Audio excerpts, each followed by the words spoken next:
Good morning, welcome back to In the Garden. Paul and Taft here. And Paul, now that we're moving through the late summer season, sometime when we look at our garden, we look at those trees, we're like, wow, not a lot of color out there, but you have some ideas for us to keep a little bit of color in the yard and the garden this late in the year. Yeah, and the first is a very familiar plant in these parts, the Crape Myrtle. But so many people, when they think Crape Myrtle, they think the big trees. Okay. There are some dwarfs, true dwarfs, that are 2.5 feet, 3 feet, 5 feet or so. So that's one of the wonderful things about the world of crepe myrtles is no longer do you have to settle just for the tree form. All these magnificent shrub forms, and there's new ones that are being introduced. Seems like every year there's at least one new one, sometimes more. Different colors of leaf, different colors of flower. So lots of great choices in the world of crepe myrtles for a small, well-behaved shrub that also does well in containers.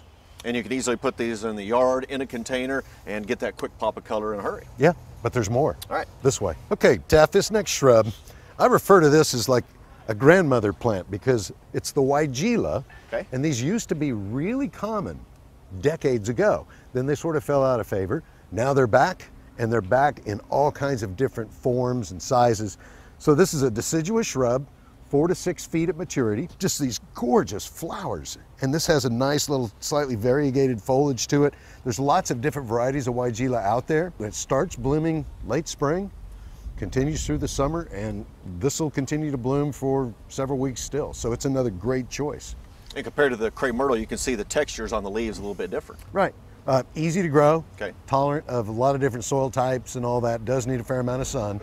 Almost anything that flowers like the stuff we're talking about today is going to need a fair amount of sun. Okay. But this is another great choice, and I really like the Weigelas. Yeah, definitely a little bit different. You have some other options for us as well. One of my favorites is just around the corner. Now, let's go look at it. Can you walk backwards? I think so. Okay, Paul, now we're to another variety, and again, the textures and the flowers a little bit different than what we've seen so far. Yes, this is the desert willow. Oddly enough, it's not in the willow family. That just happens to be its name. Beautiful orchid-like flowers that come on this time of year, and they just keep on coming. These have been in bloom actually for several weeks. The desert willow, if you've got a dry spot, this is ideal because actually overwatering it is the quickest way to kill it. So very drought tolerant, as the name suggests, thrives in the desert. And these do also come in different sizes. So it's a wonderful plant for, again, those problem areas where it's really dry and you can't get anything else to really thrive. And it's a little different, it has good color, it's really going to pop in those areas. Yeah, I just really I'm in love with this plant. It's just a beautiful, unusual example of what we can grow here. But my favorite is yet to come. Say the best for last. This time I walk backwards. All right, here we go. Okay, so here's our last one. One of my favorites. This is a Vitex, okay, known as a chaste tree, C-H-A-S-T-E.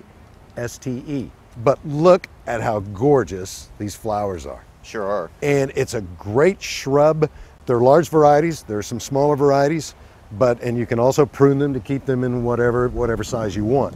Talk about, pest and disease free, no maintenance to speak of, is pretty drought tolerant as well, and a great pollinator. It attracts all kinds of critters because they just love these flowers. And the texture, again, we talk about is just different than what we've seen so far, so it's just going to mix things up and make things look a little bit different in the yard and still have that color late in the season. You know, it kind of reminds me of a giant salvia. There are a lot of blue salvias, and so both the leaf form and the flowers themselves sort of remind me of a salvia.